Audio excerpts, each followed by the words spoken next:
जय हिंद साथियों जैसा कि आप सभी को पता है कि यूजीसी का विरोध संपूर्ण भारत में बहुत ही बड़े पैमाने में किया जा रहा है। और मैं आपको बता दूं कि ऐसे बहुत से रील क्रिएटर भी हमको देखने को मिले हैं जो बिना यूजीसी को पढ़े ऐसे ऐसे चीज़ लगा रहे हैं अपने रील पे। कुछ तो उन्होंने लिखा है, कुछ लोगों ने इस पे लिखा है कि हमको दबाने के लिए सरकार ने यूजीसी नियम लाने पड़ रहे हैं। तो मैं उनसे पूछना चाहता हूं कि आप लोग एससी एसटी ओबीसी का शोषण करना ही चाहते थे क्या, जिसको दबाने के लिए सरकार को यूजीसी लाना पड़ रहा है।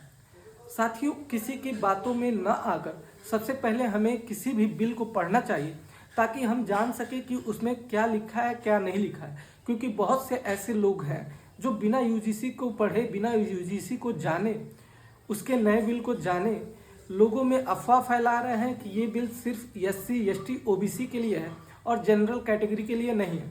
साथियों, मैं आपको बता दूं कि यूजीसी जो बिल है उसका मेन पर्पज़ यही है कि किसी भी डिस्क्रिमिनेशन को रोके, किसी भी अनफेयरनेस को रोके, किसी भी बायसनेस को रोके।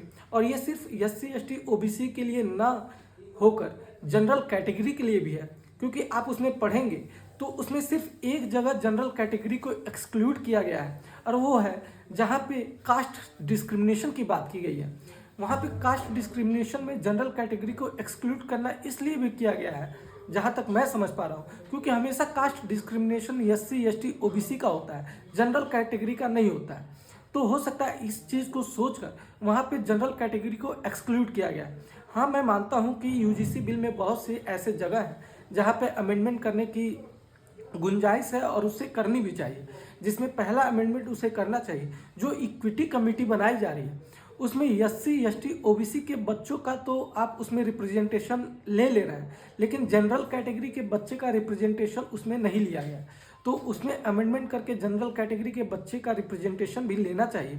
और साथ ही साथ उसमें सेकंड अमेंडमेंट ये करना चाहिए कि यदि कोई फॉल्स एक्विजिशन किसी जनरल कैटेगरी के ऊपर लगाया जा रहा है या फिर किसी बच्चे के ऊपर लगाया जा रहा है कि इसने मेरे साथ डिस्क्रिमिनेशन किया या फिर कोई गलत चीज़ किया है, तो उस फॉल्स एक्विजिशन पे उसको भी दंडित किया जाना चाहिए। क्योंकि उसमें दिया है प्रोविज़न कि फॉल्स एक्विजिशन करते हैं तो उसका हम अपील ओम्बुड्समैन के पास कर सकते हैं, जिसे 30 दिन के भीतर वो अपना देखेगा और उस पर अपना कार्य करेगा। लेकिन इसमें ये पेनलाइज नहीं किया गया है कि यदि कोई फॉल्स एक्विजिशन ला रहा है तो उसको दंडित कैसे किया जाए। और कुछ ऐसी चीज़ें हैं जिसको परिभाषित सही तरीके से नहीं किया गया है, तो उन चीज़ों को भी अमेंडमेंट करके उसमें सही चीज़ें करने का ट्राई करना चाहिए। तो इसलिए आप सभी भी यूजीसी के नए बिल को पहले पढ़िए, उसके बाद जाकर कोई भी रील, कोई भी पोस्ट आप पोस्ट कीजिए। क्योंकि आप सब जानते हैं कि आपके दोस्त भी जनरल कैटेगरी से आते हैं, आपके दोस्त भी एससी एसटी ओबीसी से आते हैं। तो ऐसा पोस्ट या फिर ऐसा रील कभी आप डालने की कोशिश ना कीजिए जिससे हमारे बीच भाईचारा जो है वो खत्म हो जाए और हम हिंदू भाई आपस में ही लड़ने लगे।